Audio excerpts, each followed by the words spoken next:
So it's my great pleasure now to introduce our next speaker, and that's Gina Wilson-Burns. So I met Gina when we talk about connections. Gina and her husband Sean attended a Travelling the Education Maze weekend event a long time ago. Yeah. and we met there. So welcome, Gina, and I'm really excited to hear what you've got to talk to us about. Thank you. Okay, so as Meg said, I'm Gina, I'm married to Sean, and I'm the mum of McDonald, or Mac, and I live down in Tapatali, so on the south coast. And what I'm chatting about today is when plans go astray and rebuilding a vision, one dahlia and dog and chicken and alpaca and cow and turkey and sheep at a time.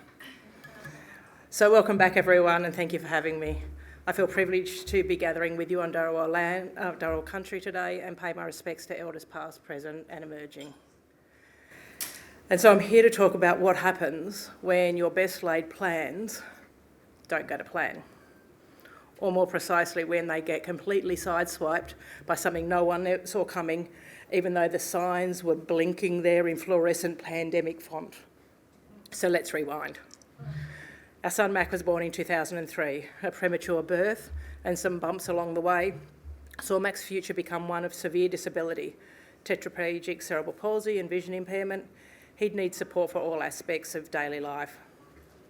Having landed on the concept of an ordinary inclusive life when Mac was a baby, in no small part to family advocacy and quite a few others in this room, we spent years building a pretty solid vision for and with Mac about mapping what his life might look like into adulthood.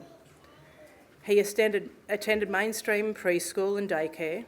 He went to his local primary school with the tag from the education department as the most disabled child ever to be mainstreamed.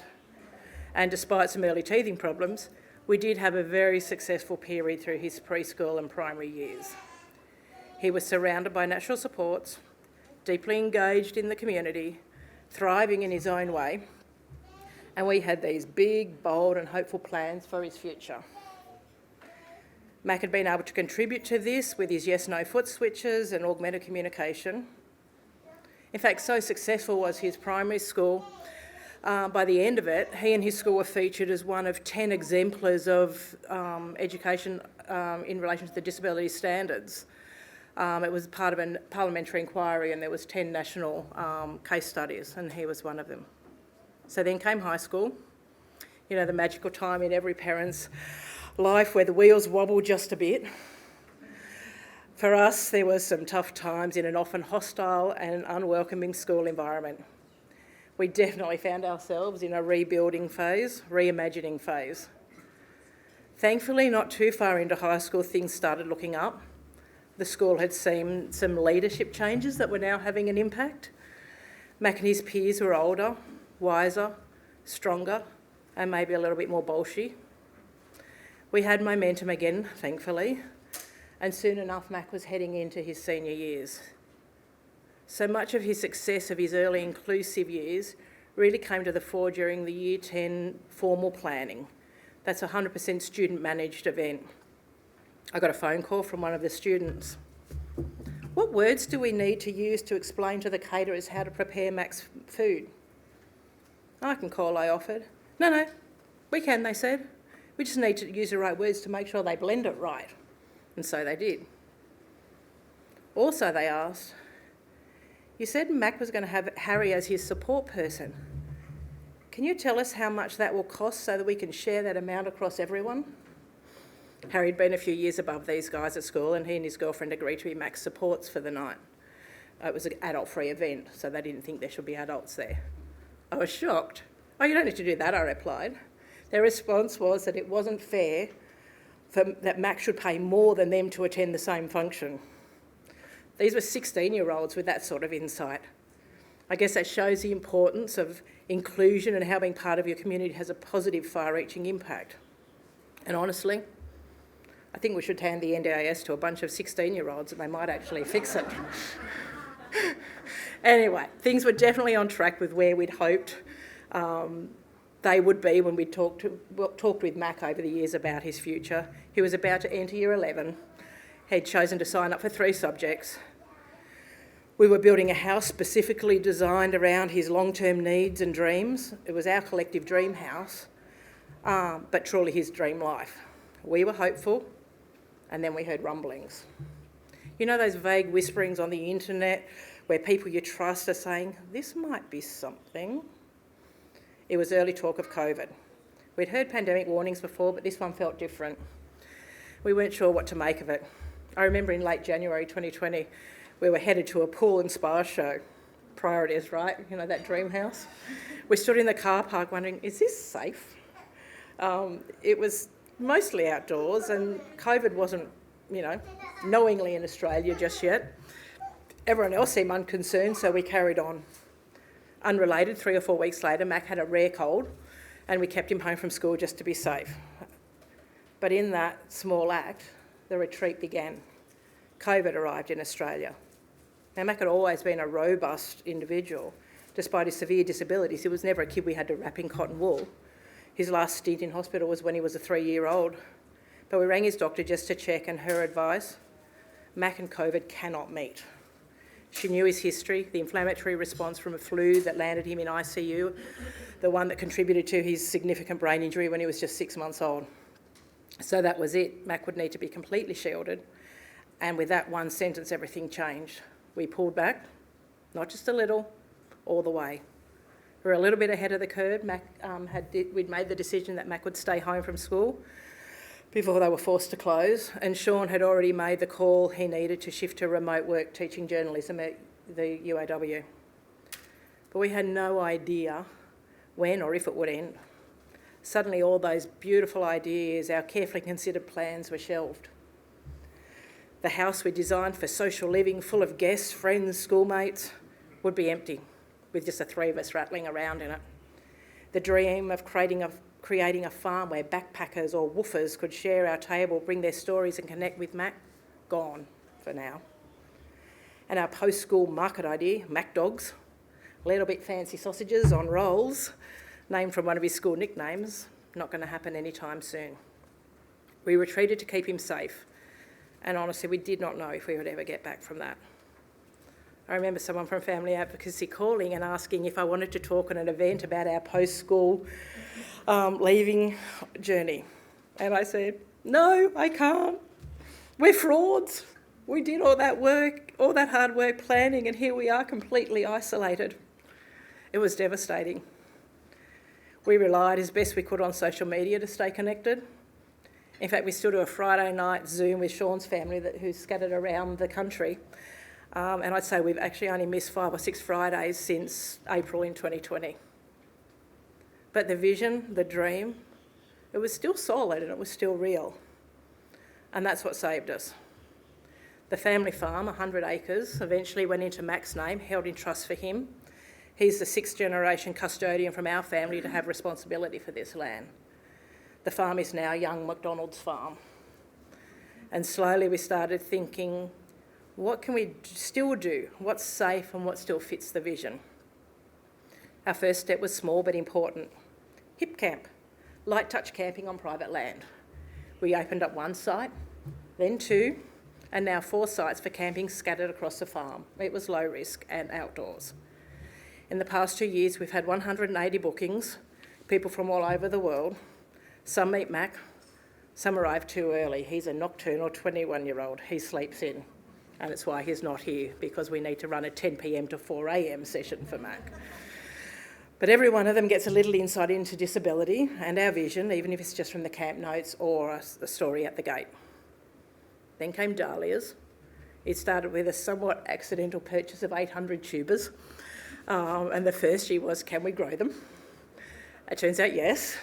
The second year, now what? So enter Sean, who had been reaching out to a few local farmers markets. He, unlike me, was not riddled with flower insecurity.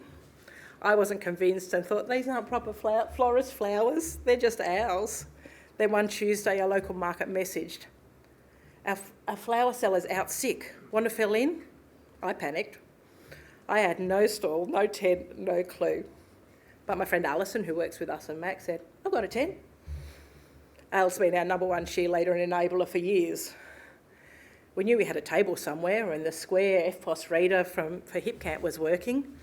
So we did it. 2 days later, we were selling flowers with Mac of Young McDonald's Farm at the Berry Farmers Market. We were actually doing it. But that little step felt big because it fit the plan. The plan we wrote years ago, it was still guiding us even in chaos. So for over 2 months now, we've sold dahlias on Thursdays. The season's ended, but now it's dahlia tubers, baked goods, lemon tea and hot soup. And we're waiting on a food store licence so we can finally try Mac dogs.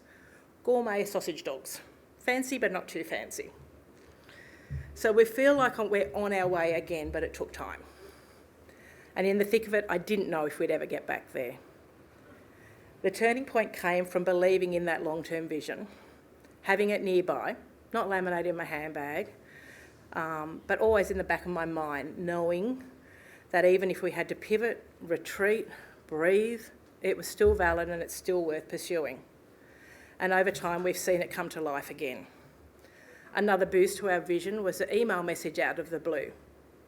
Would you ever consider a tiny home on your farm? Well, sure. Enter Olga, originally from Poland, via South Korea, Singapore and Japan. She contacted us because we were doing Hip Camp and therefore might be open to the idea. She came for 6 months and, well, she's now part of the family. And thanks to Max, she sees the world differently. Not long after arriving, she had the opportunity to ride a motorbike solo from the top to bottom of South America. She wrote to us from her starting point, Medellin in Colombia, saying, they market themselves as an inclusive city. I never would have noticed that before, Mac. That's a ripple effect. But then Olga too added to the ripples. While she was away, she offered her brand new tiny home to us so we could test drive, having backpackers and woofers work for accommodation options on the farm without having to commit to anyone in the home initially. So we've had backpackers, some who've become long-term friends. A guy from Utah, he then returned with his French girlfriend, a Canadian young woman with amazing practical skills perfectly suited to the farm, her sports mad buddy, a gridiron playing buddy, and a young girl from France who's here now. These are Mac's peers. They're his age. And yes, sometimes I've found myself giving emotional pep talks to 20-year-olds crying on our couch a long way from their home and hoping my advice is sound.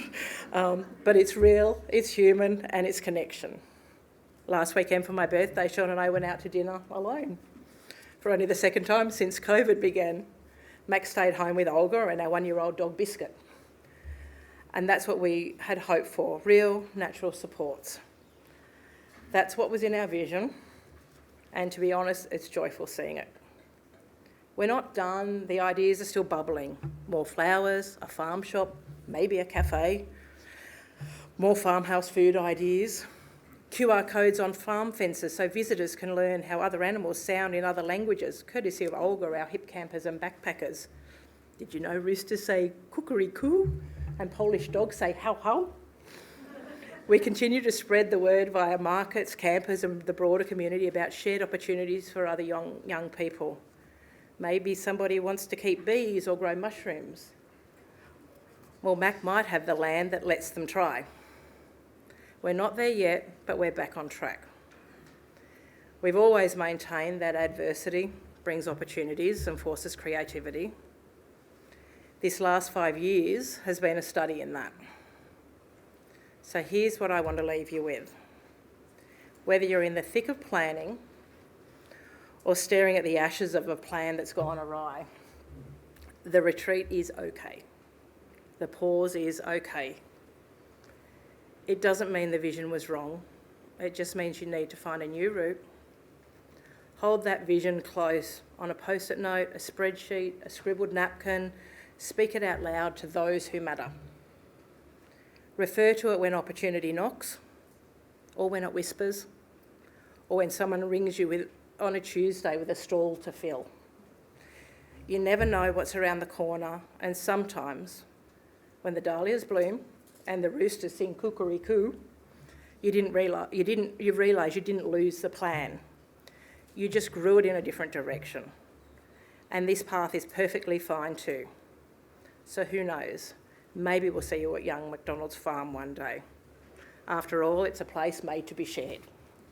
Thank you.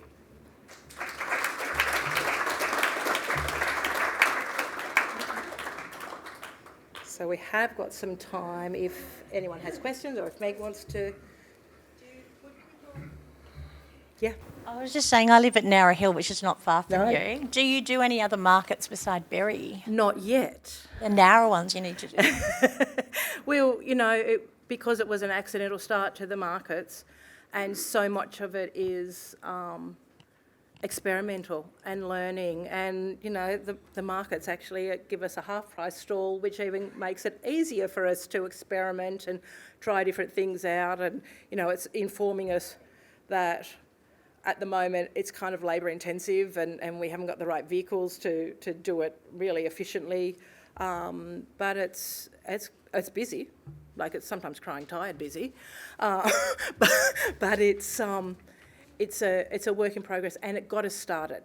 If it was up to me, because I was like, I don't know if our flowers are good enough, or I don't know how to do this perfectly, we might not have got there, but because we just kind of went, let's just try it. So we're So when are you looking at Berry next? Pardon? When are you at Every Berry Thursday. Next? Every Thursday. Okay. Yeah. I think, Gina, one of the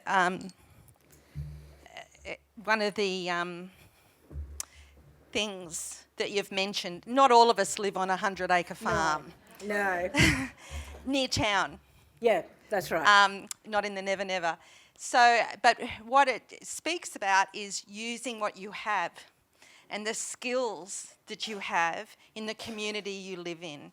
And tomorrow we're going to do a great day with Ricky, looking at what is around in the community, because when you take the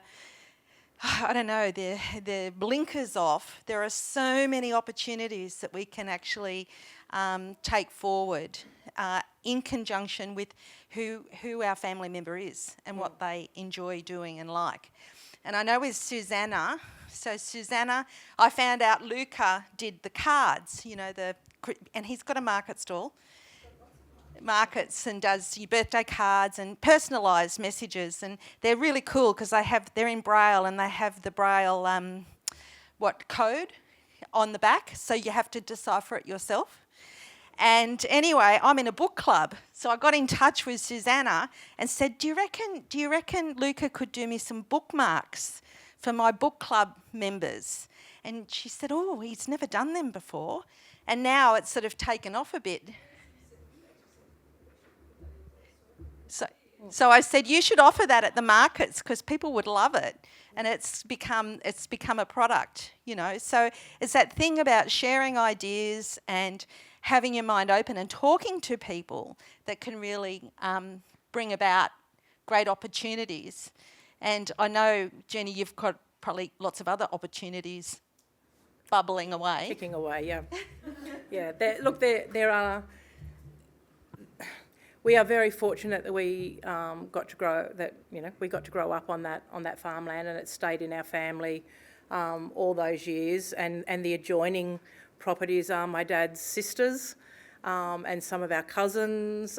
So there's it's this sneaky little place not far from town that is pretty special. But it's lovely when people come, and it's interesting, people get there and they say, it feels like home. But that might be someone from Ireland or Georgia or Canada or New Zealand or England and it's Nepal. The Nepalese think it feels like Nepal. Well, we don't have hills that big, but anyway. and the Nepalese are very interested in our rooster pen. But it's lovely that it has that feeling, and it's what we've always had, that luxury of feeling like that. And that's why we're really pleased that we're starting to get to that point where we can share it, and that Mac is in a position of not being helped, but he's the person providing the opportunities. And that's a really nice place to be for someone with disabilities as significant as his. But yeah, you don't have to do any of that on 100 acres. It's just, and actually, sometimes having 100 acres isn't that great because that's a lot of fences and a lot of maintenance. So Mac's the host Yeah. rather than the helped. Yeah, he's the boss. He's the boss of us. Okay, thanks Gina so much. Thank you.